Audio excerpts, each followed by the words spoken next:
bring sakabe jalma moronakan Nabi Adam minta tulung jeung syafaat Nabi Adam teh ngadawuh aduh karunya teuing boro-boro nyapaatan kaula ge eukeur susah tuh sugan ka Nabi Ibrahim bring sakabeh jalma terus sampai akhirnya bertemu dengan Nabiullah Kangjeng Nabi besar Muhammad sallallahu alaihi wasallam. Jadi kudrat Allah ini ta'aluk kepada kita makhluk Allah, kepada kita manusia dari mulai kita belum ada sampai nanti kita ditempatkan entah di surga ataukah di neraka.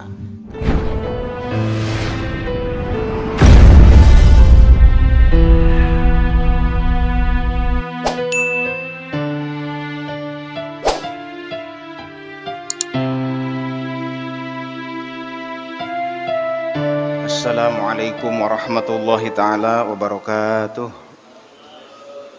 A'udzu billahi minasyaitonir rajim. Bismillahirrahmanirrahim. Alhamdulillah al-wahidil qahhar al-azizil zabbar al-fardis samad alladzi lam yalid wa lam yulad wa lam yakul lahu kufuwan ahad. Asyhadu an la ilaha illallah wahdahu la syarikalah wa asyhadu anna sayyidana Muhammadan abduhu wa rasuluhu la nabiyya wa la rasula ba'dah. Allahumma shalli wa sallim ala hadha nabiyil karim wa alihi wa ashabihi salikin ala manhajihil qawim. Amma ba'du faqala ta'ala a'udzu billahi minasyaitonir rajim. Ya ayyuhan nasu u'budu rabbakumul ladzi khalaqakum wal ladzina min qablikum la'allakum tattaqun. Wa qala nabiyyuna Muhammadun sallallahu alaihi wasallam an ta'budallaha ka'annaka tarah fa illam yakun tarah fa innahu yarak. Sadaqallahul adzim wa sadaqa rasuluhu wa nahnu ala dzalika minasyahidin wa syakirin wa nahnu ma'asyiral muslimin wa jumratal mu'minin sa'adakumullah. Para jamaah yang dimuliakan oleh Allah, untuk mempersingkat waktu, untuk efisiensi waktu, mari dilanjutkan materi tauhid kitab Fathul Majid. Masih membahas tentang ta'aluk sifat kudrat. Sekedar review atau mengulangi bahwa ta'aluk sifat kudrat itu secara global ada dua. Ada yang hakiki, ada yang majazi. Yang hakiki hanya ada dua, yang majazi sampai menjadi 8. Tetapi jangan dipahami ketika Allah memiliki sifat kudrat, kemudian kudratnya itu ada ta'aluknya kepada makhluk. Jangan diartikan berarti sifat Allah ada awal, ada akhir. Tetap sifat Allah itu qidam, baqo. Qidam tidak ada permulaan, baqo tidak ada akhirnya. Misalnya gini, ketika diterangkan ta'aluk sifat kudrat, soluhi qadim, kontaknya kudrat Allah kepada makhluk sebelum makhluk itu diadakan. Kemudian berikutnya kontaknya kudrat Allah kepada makhluk ketika makhluk itu akan diadakan sampai makhluknya benar-benar ada. Namanya tanjizi hadis. Ta'aluk sifat kudrat tanjizi hadis. Oh, berarti Ustadz kalau gitu antara soluhi kodim itu lebih dulu dengan tanjiji hadis. Berarti kudrat Allah tuh ada yang baru, ada yang terdahulu. Ini jangan disalahpahami sampai demikian. Pokoknya jangan punya pemikiran, oh kalau gitu antara soluhi kodim dengan tanjiji hadis lebih dulu soluhi kodim. Soluhi kodim kontak kudrat Allah, tanjiji hadis juga kontak kudrat Allah. Berarti antara soluhi kodim dengan tanjiji hadis lebih dulu soluhi kodim. Oh berarti kudrat Allah ada yang duluan, ada yang belakangan. Ini salah. Jadi jangan disalahpahami. Tetap kudrat Allah itu kodim. Tidak ada permulaannya, tidak ada awalnya. Adapun tadi ada soluhi kodim, tanjiji hadis, ada qabdoh awal, tanjiji hadis sani, qabdoh sani, tanjiji hadis salis, qabdoh salis. Nanti ada di sini disurahkan, dijelaskan. Nah itu semua adalah nisbat ke makhluk. Jadi ta'aluk tadi itu dinisbat itu maknanya disandingkan terhadap makhluk. Nah ini supaya kita mengerti, supaya kita paham saja. Jadi nisbatnya kudrat Allah kepada makhluk itu menjadi tek ada soluhi kodim, tanjiji hadis, qabdoh, tanjiji hadis, qabdoh, tanjiji hadis, qabdoh, tanjiji hadis, qabdoh, terus. Dari mulai kita di zaman alamnya alam azali. Pokoknya kita belum ada lah. Tapi mungkin ada saat itu. Tapi belum ada, belum wujud. Tapi mungkin ada. Nah, itu pokoknya antara ada dan tidak ada. Dua-duanya mungkin. Dari semenjak itu namanya soluhi kodim, itu kontaknya kudrat Allah, sampai kita ditiadakan selamanya atau kemudian pindah dari tidak ada menjadi ada, itu berarti qabdoh. Qabdoh itu maknanya genggaman. Kudrat Allah ta'aluk kepada makhluk, ada dalam genggaman. Ternyata antara ada dan tidak ada, Allah mengadakan kita. Akhirnya berpindah dari tidak ada menjadi ada. Nah, memindahkan tadi yang tidak ada menjadi ada, kontak dengan kudrat Allah, namanya tanjiji hadis. Sampai gejlik tuwewew kita lahir ke dunia. Wah, itu berarti kontak ta'aluk kudrat Allah, namanya tanjizi hadis. Sampai kemudian di dunia sekian tahun, dari mulai lahir sampai nanti wafat enggak tahu kapan, itu terkontak dengan namanya kudrat Allah yang disebut qabdoh. Jadi kita ini hidup ada di dalam genggaman Gusti Allah. Ya maknanya dalam kudrat Allah. Jangan dimaknai genggaman dalam arti tangan menggenggam. Allah berarti punya tangan. Nah ini salah. Jadi maksudnya dalam lingkup kudrat Allah. Namun bahasanya ta'aluknya namanya qabdoh. Dulu di perut ibu sekian bulan itu masih dalam qabdoh, qabdohnya Allah, terus lahir qabdoh. Nah, qabdoh ini istilah ta'aluk kudrat Allah. Setelah tadi soluhi kodim, kemudian tanjiji hadis, kemudian qabdoh. Nah, sekarang masih di fase berapa ya? Masih jauh nih perjalanan ya. Ta'aluk kudrat Allah kita baru di tahap ketiga nih ya. Qabdoh ya, level 3. Nanti meninggal itu juga ta'aluk kudrat Allah. Memindahkan hidup ke mati gitu. Berpindah dari hidup ke mati itu juga ta'aluk kudrat Allah, disebut tanjiji hadis. Sampai mati pindah menjadi penghuni alam kubur, alam barzah. Sekian ratus tahun, mungkin ribuan tahun di alam kubur, itu kita ada dalam genggaman atau qabdoh Allah. Ta'aluk kudrat, masih ta'aluk kudrat berikutnya. Berapa tahun di alam kubur? Ya Allah alam. Bayangin aja kalau orang yang mati di zaman Nabi Adam sampai hari kiamat, nunggu orang yang hidup di dunia mati semua. Berapa tahun mereka di alam kubur? Itu semua ta'aluk kontak dengan kudrat Allah. wallahu barzakhun ila yaumi yub'atsun gitu. Jadi Allah itu dengan sifat kudrotnya kontak kepada manusia yang ada di alam kubur sampai mereka nanti dibangkitkan dari alam kubur. Nah, maka kontak lagi tuh kudrot Allah dengan manusia yang di alam kubur kemudian dibangkitkan, maka pindah dari alam kubur menjadi alam lain namanya tanjiji hadis. Udah tanjiji hadis berapa tuh? Tanjiji hadis salis ya. Jadi kontak kudrot Allah tanjiji hadis salis. Sampai nanti manusia di apa namanya ya?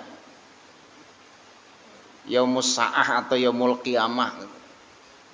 Di hari kiamat atau hari namanya banyak ya, nama kiamat itu, hari pembalasan, hari dibangkitkan, hari pokoknya itu rangkaian dari pintu gerbang menuju alam akhirat gitu. Dari wakilah ada yang menyebut dari kematian.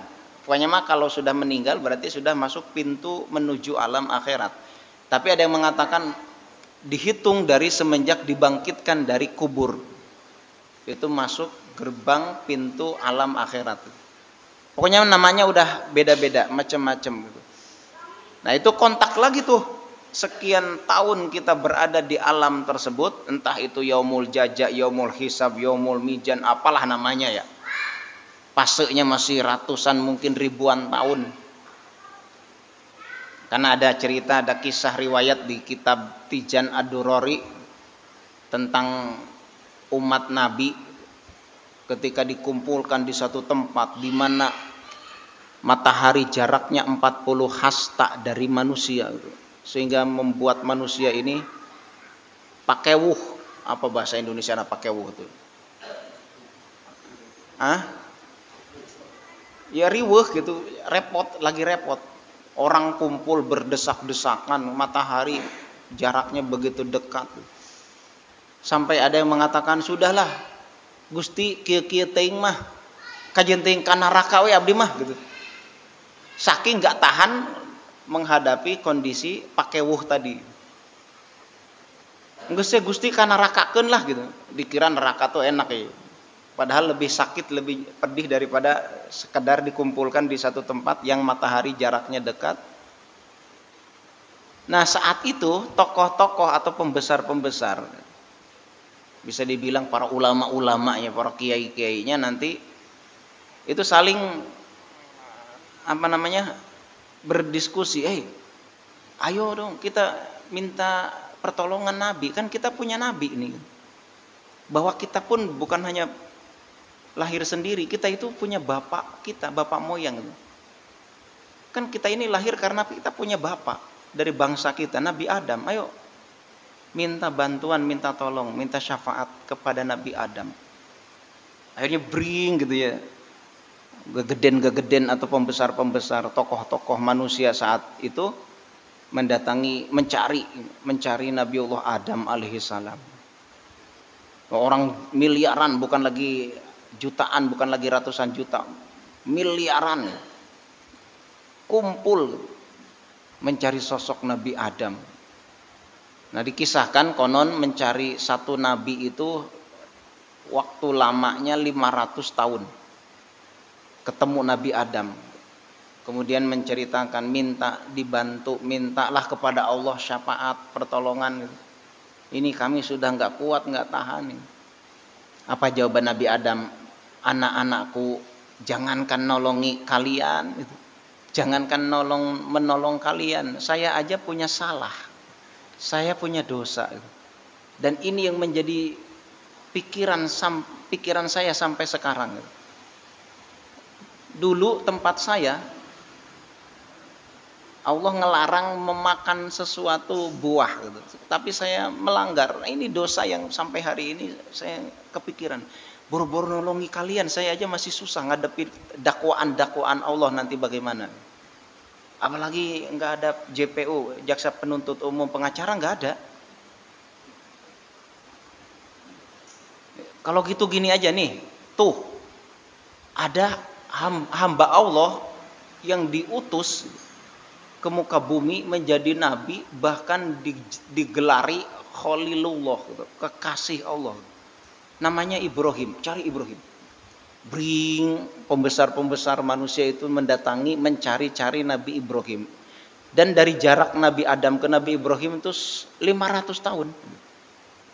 Begitu seterusnya sampai akhirnya bertemu dengan baginda Kangjeng Nabi besar Muhammad sallallahu alaihi wasallam. Ini dijadikan nadom sama ibu-ibu pengajian, ustazah-ustazah ini. Bring sakabe jalma moronaka Nabi Adam, minta tolong jeung syafaat Nabi Adam teh ngadawuh, aduh karunya teuing boro-boro nyapaatan kaula ge eukeur susah tuh sugan ka Nabi Ibrahim. Bring sakabe jalma, terus sampai akhirnya bertemu dengan Nabiullah Kangjeng Nabi besar Muhammad sallallahu alaihi wasallam. Nah, itu dalam rangka menjalani hiruk pikuk tadi, kudrat Allah kontak terus kepada kita. Masih terus kontak. Namanya qabdah salis. Jadi selama kita tadi ada dalam situasi hiruk pikuk, mencari pertolongan, mencari apa ya sekarang tuh namanya istilahnya pembelaan gitu, pengacara, cari pengacara yang bisa menyelamatkan kita nih di hadapan pengadilan Allah, yakni para nabi dan rasul yang diutus oleh Allah. Itu hiruk pikuk rangkaiannya masih kontak dengan kudrat Allah yang disebut dengan ta'alluq qabdah salis. Kontaknya kudrat Allah ketika manusia sedang dalam posisi hiruk pikuk susah payah menghadapi dakwaan-dakwaan atas apa perbuatan-perbuatan yang dilakukannya di alam dunia.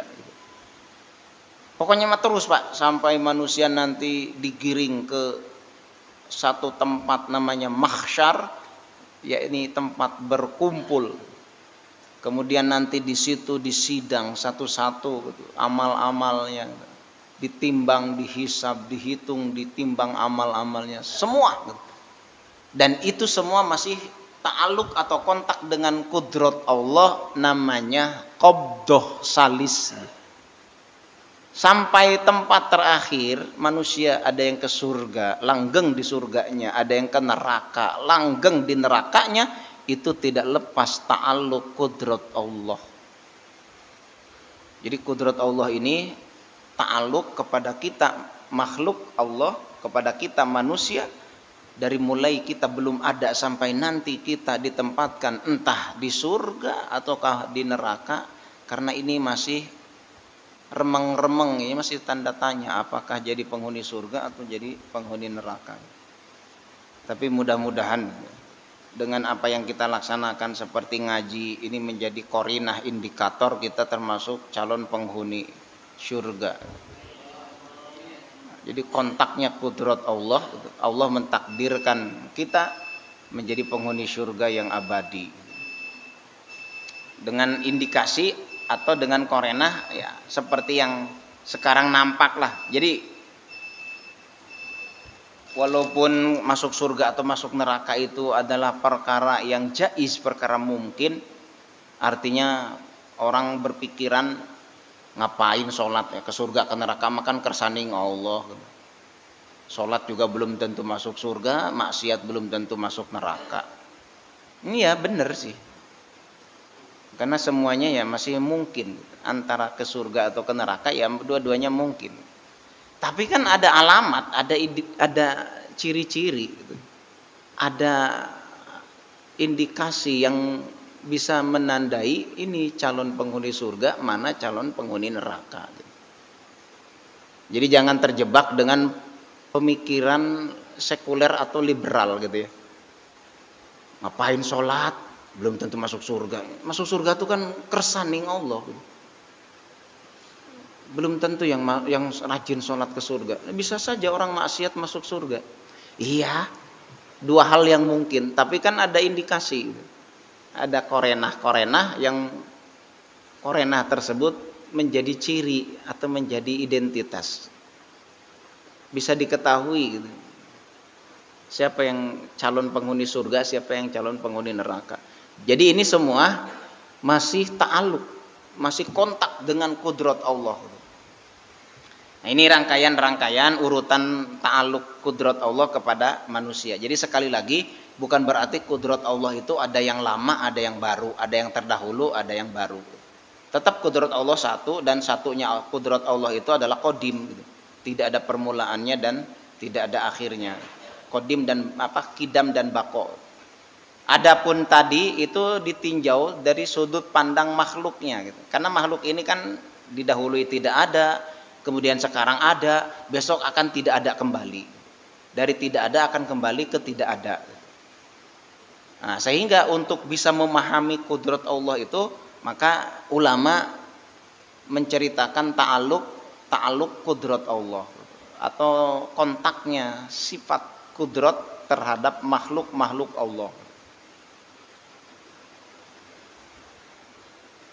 Jadi dengan kata lain, kalau kita melihat faedahnya kudrat ya, ta'aluk ibadah namanya. Ta'aluk ibadah itu faedah.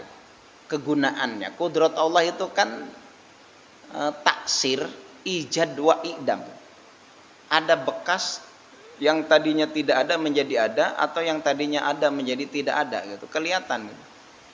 Jejak-jejaknya manusia, makhluk-makhluk yang dikudratkan oleh Allah, ada taksirnya gitu. Ada jejaknya dari yang tadinya tidak ada menjadi ada, yang sekarang ada besok akan menjadi tidak ada kembali. Itu semuanya terkontak dengan kudrat Allah atau kata aluk ku kudrat Allah. Jadi taksirnya kudrat itu ya izad wa idam, itu ta'aluk ta'diyah berarti. Nah, ini tentang sifat kudrat. Lebih kurang mohon maaf, barangkali itu saja yang bisa disampaikan. Nah, ini mah sedikit demi sedikit, lama-lama jadi bukit lah. Ngaji tauhid mah memang yang penting ngena gitu, yang penting nyantol. Banyak-banyak kalau nggak nyantol kan percuma gitu. Kurang lebih mohon maaf. Hadani Allahu yakum ajmain. Ihdinas syiratal mustaqim. Wallahul muwaffiq ila aqwamit thoriq. Assalamualaikum warahmatullahi taala wabarakatuh. Maulaya shalli wa sallim daiman abada ala habibika khairil khalqi kullihim.